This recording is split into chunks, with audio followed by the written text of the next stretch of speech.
Masturbation ಮಾಡೋದ್ರಿಂದ muscle ಗ್ರೋತ್ಗೆ ಏನಾದರೂ effect ಆಗುತ್ತಾ? ಈ ಒಂದು ಡೌಟು ಜಿಮ್ಗೆ ಹೋಗುವಂಥ ತುಂಬ ಹುಡುಗರಿಗೆ ಇರುತ್ತೆ. ಈ ಡೌಟ್ ನಿಮಗೂ ಇದ್ರೆ ಈ ವಿಡಿಯೋನ ಕೊನೆವರೆಗೂ ನೋಡಿ, ನಿಮ್ಗೊಂದು ಕ್ಲಾರಿಟಿ ಸಿಗುತ್ತೆ. ನಿಜ ಹೇಳ್ಬೇಕಂದ್ರೆ ನಿಮ್ಮ ತಮ್ಮನ್ನ ನೀವು ಕುಟ್ಟೋದ್ರಿಂದ ಮಸಲ್ ಗ್ರೋತ್ಗೆ ಡೈರೆಕ್ಟ್ಗೆ ಯಾವುದೇ ರೀತಿ ಎಫೆಕ್ಟ್ ಇಲ್ಲ ರೀ. ತುಂಬ ರಿಸರ್ಚು ಇದೆ ಹೇಳುತ್ತೆ, ಬಟ್ ಇಂಡೈರೆಕ್ಟಾಗಿ ಕೆಲವೊಂದು ಎಫೆಕ್ಟ್ಗಳಾಗುತ್ತೆ. ಅದೇನು ಅಂತ ನಾನು ವಿಡಿಯೋ ಕೊನೆಯಲ್ಲಿ ತಿಳಿಸ್ತೀನಿ.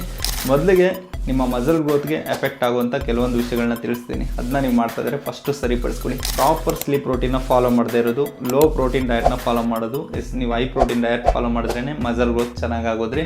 ಮತ್ತು ಸ್ಟ್ರೆಸ್ ಲೆವೆಲ್ ರೀ, ನಿಮಗೆ ಸ್ಟ್ರೆಸ್ ಅನ್ನೋದು ಜಾಸ್ತಿ ಇದ್ದರೂ ನಿಮ್ಮ ಮಸಲ್ ಗ್ರೋತ್ಗೆ ಎಫೆಕ್ಟ್ ಆಗುತ್ತೆ. ಮತ್ತು ಕನ್ಸಿಸ್ಟೆಂಟಾಗಿ ನೀವು ಜಿಮ್ಗೆ ಹೋಗದೇ ಇರೋದು, ನೀವು ರೆಗ್ಯುಲರಾಗಿ ಜಿಮ್ಗೆ ಹೋಗಿ ಕರೆಕ್ಟಾಗಿ ವರ್ಕೌಟ್ ಮಾಡಿದ್ರೆ ಮಾತ್ರ ಮಸಲ್ ಗ್ರೋತ್ ಆಗೋದು. ಈಗ ತಮ್ಮನ್ನ ಕುಟ್ಟೋ ಮ್ಯಾಟ್ರಿಗೆ ಬರೋಣ. ನನಗೆ ಗೊತ್ತಿರಂಗೆ ಯಾರು ಸುಮ್ಮನೆ ಮಲಗಿರುವಂಥ ತಮ್ಮನ್ನ ಹೋಗಿ ಕುಟ್ಟೋದಕ್ಕೆ ಹೋಗೋದಿಲ್ಲ. ಈ ಕಾರ್ ನೋಡ್ತೀರಾ, ಕಾರ್ ನೋಡಿದ ತಕ್ಷಣ ತಡ್ಕೊಳಕ್ಕಾಗದೆ ತಮ್ಮನ್ನು ಕುಟ್ಬಿಡ್ತೀರಾ. ಇದೇ ರೀತಿ ದಿನದಲ್ಲಿ 1-2-3 ಸಲ ನೀವು ಮಾಡ್ತಾ ಹೋದರೆ ನಿಮ್ಮ ಎನರ್ಜಿ ಲೆವೆಲ್ಲು ಕಡಿಮೆ ಆಗ್ತಾ ಹೋಗುತ್ತೆ. ನಿಮಗೆ ಫಿಟ್ನೆಸ್ ಮೇಲಿರುವಂಥ ಇಂಟ್ರೆಸ್ಟು ಕಡಿಮೆ ಆಗ್ತಾ ಹೋಗುತ್ತೆ. ಬರೀ ಫಿಟ್ನೆಸ್ ಮೇಲೆ ಅಂತಲ್ಲ, ನಿಮ್ಮ ಗೋಲ್ ಯಾವುದೇ ಆಗಿರೋ ಆ ಗೋಲ್ ಮೇಲಿರುವಂಥ ಇಂಟ್ರೆಸ್ಟ್ ಬಂದು ಕಡಿಮೆ ಆಗ್ತಾ ಇರುತ್ತೆ. ಕಾರ್ನ್ ಅಡಿಕ್ಷನ್ ಅನ್ನೋದು ಜಾಸ್ತಿ ಆಗ್ತಾ ಹೋಗುತ್ತೆ ರೀ. ಇದೇ ಒಂದು ದೊಡ್ಡ ಪ್ರಾಬ್ಲಮ್ಮೇ.